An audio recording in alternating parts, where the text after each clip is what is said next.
श्री कृष्ण जन्मभूमि ईदगाह मामले में गुरुवार को मथुरा की जिला अदालत ने एक महत्वपूर्ण फैसले में श्री कृष्ण विराजमान की याचिका को स्वीकार कर लिया है। इस फैसले में लोगों की दिलचस्पी नजर आ रही थी। 5 मई को वादी की ओर से अधिवक्ता विष्णु शंकर जैन तथा अन्य द्वारा जिला जज की अदालत में बहस की गई। दोनों तरफ की बहस सुनने के बाद जिला जज राजीव भारती ने निर्णय को रिजर्व करते हुए निर्णय के लिए 19 मई तय की थी। वादी पक्ष के वकील गोपाल खंडेलवाल के मुताबिक सितंबर 2020 में सिविल कोर्ट ने इस केस को यह कहते हुए अस्वीकार कर दिया था कि ये राइट इशू नहीं है, यानी इस मामले में किसी को वाद करने का अधिकार नहीं। वाद की स्वीकारोक्ति के लिए पिछले करीब 1.5 साल से जिला जज की अदालत में रिवीजन में सुनवाई चल रही थी। इस मामले में गोपाल खंडेलवाल ने बताया कि याचिका को स्वीकार कर लिया गया है।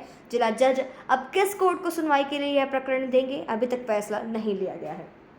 याचिका में 2 एकड़ जमीन को मुक्त कराने की मांग की गई है। कहा गया है कि श्री कृष्ण विराजमान की कुल 13 एकड़ जमीन है और उसमें से करीब 11 एकड़ जमीन पर श्री कृष्ण जन्म स्थान स्थापित है, जबकि शाही ईदगाह मस्जिद 2 एकड़ जमीन पर बनी हुई है। इस 2 एकड़ को मुक्त कराकर श्री कृष्ण जन्म स्थान में शामिल करने की मांग याचिका में की।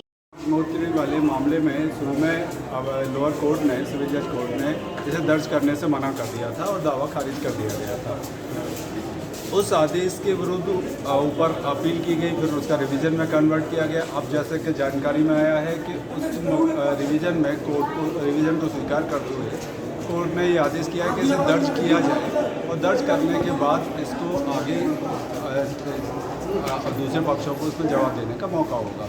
तो फिलहाल की स्थिति ये है कि रिवीजन को केवल मुकदमा दर्ज करने के उद्देश्य से स्वीकार कर लिया गया है। ये दावा 2022 में जाके अब दर्ज होगा और दूसरे पक्ष के लिए नोटिस वगैरह जारी होंगे। अब इस आदेश के विरुद्ध क्या आगे जाना चाहते हैं वो दूसरे पक्ष का अपना व्यू है। सुनवाई होगी और जो भी निष्कर्ष कोर्ट देगी उसी दिन देगी। रोज प्रार्थना पत्र लगाए जा रहे हैं नए उसमें क्या जानवादी केस चल रहा है, उसमें भी रोज की प्रार्थना आ रही है, उसमें भी एविडेंस इस तरह की आ रही है कि मौके पर हिंदू के शिवलिंग बन रही है। इसलिए यहाँ के लोगों में, हिंदू समाज के लोगों में, हिंदू लोगों में ये जागृति पैदा हो गई है कि वो भी ये जो एविडेंस कलेक्ट करें कि मौके पर आया ये जो पत्थर वगैरह हैं प्राकृतिक हैं, किस जन्म की है, किस वर्ष की है, वो एविडेंस कलेक्ट करें। मथुरा से पवन गुप्ता की रिपोर्ट।